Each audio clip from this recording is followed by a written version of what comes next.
91.3 FM, Real College Radio, RSU Radio In Studio. I am Garrett, joined with Light and Ladder. How are you guys? Good. How are you, Garrett? I'm good. Why don't you guys introduce yourselves, let everybody know who you are and what you do.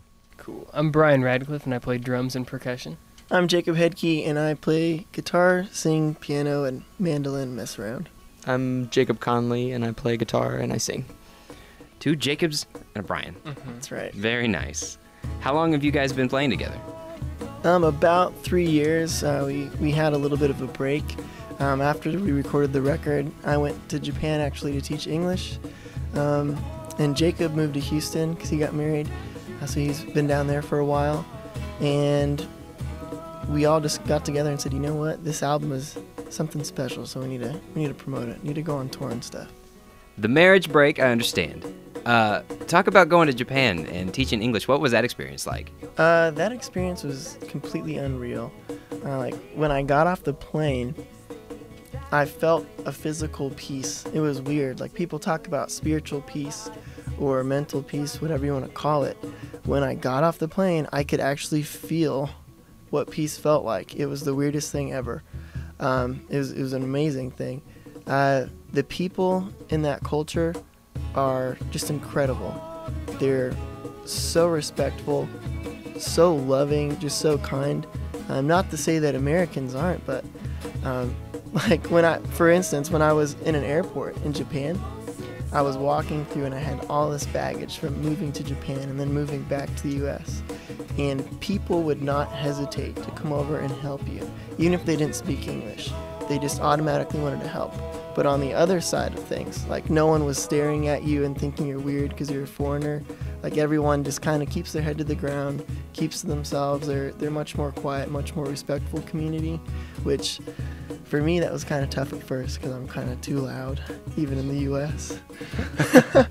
But it was a wonderful experience to learn how to be like that culture. It's just unreal.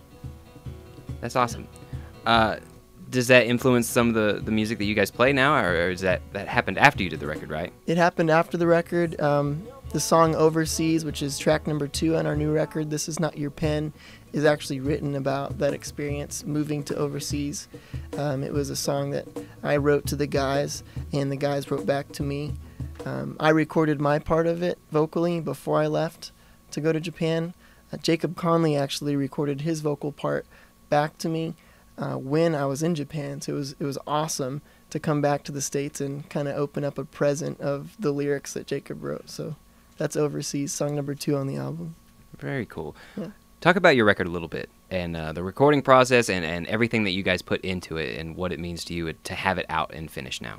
We each have been involved in projects and done smaller EPs and such, and wanted to really do the full-length experience. And it was incredible composing the music with these guys, and really the way that we all started to put our own voices into this project was something that really shaped the album. The album title, This Is Not Your Pen, is kind of us learning to compromise because we're all very aggressive players, and we kind of learned to collaborate and make something that was 3 people rather than 1 person and 2 people accompanying. It was like it was a collaborative effort, which This Is Not Your Pen was kind of us struggling originally as we all wanted to compose and kind of take Light and Ladder this direction, and then we learned that, like, well, we've got to make this something more unique, something more than just 1 person. A cohesive unit. Yeah, so we recorded the album with a good friend of mine, Case Mundy. What's up, Case? At Wire Roads Studio in Houston.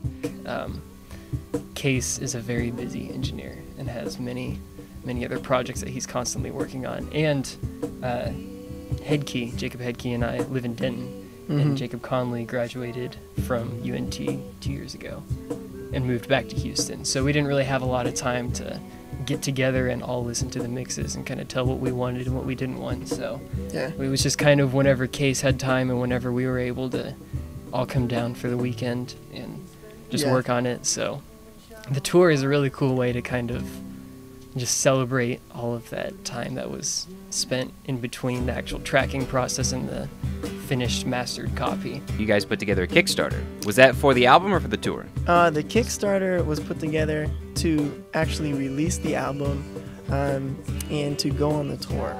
However, the actual money raised for the first album was something that we all did privately. We just said, hey, let's do this. You know, we're all working, so let's just put some money together and get it together. Kickstarter was an insane surprise to us. Definitely. You wanna talk about that a little bit more, Brian? Yeah, sure. We originally were asking for $1,000, and we more than doubled what we were asking for, just because people close to us and just people that we had mentioned it to were really supportive and like wanted to see us go on this tour, and they wanted to hear our album because they knew it had been such a long time since we recorded it, and they were all anxious. So Yeah. it was really special, and it was just a very powerful experience to see how many people will support your dreams and just do things so that, you know, things can happen for you. Right. There's a major difference between someone saying, hey man, I really like what you're doing, and them saying, hey, here's my pocketbook. Like, I really believe in what you're doing. That just spoke volumes to us. It was incredible. So now we'll give you guys an opportunity to self-plug. Where can people find you online? Where can they buy your album? Where are you guys at? You guys can get the album from bandcamp.com right now. You can download the full album, or in about 30 or 40 days, it'll be available on iTunes, Spotify, Pandora, everything online. And also, we're going to try and actually distribute the album. This Is Not Your Pen in all the independent record stores that are pretty big just around the Midwest. Online, we're on Facebook, of course. We're on Reverb Nation and Bandcamp, lightandladder.bandcamp.com. Yeah. All of our music is available on any of those sites. Facebook, we mentioned that. Please go to Facebook and like us if you have enjoyed this, because that really means a lot to us. It really builds our media side of the band, which is definitely necessary to get your music out there. So please like us there. So, well, thanks for coming out, guys. Thank you very Thank much you for so having much. us. Sure. Light and Ladder, you can check them online. You can check, we're going to be playing some of the stuff on the radio as well. And make sure to go like them on their Facebook page as well. Thank you. Excellent. Thanks, guys. Thank you so much, Garrett.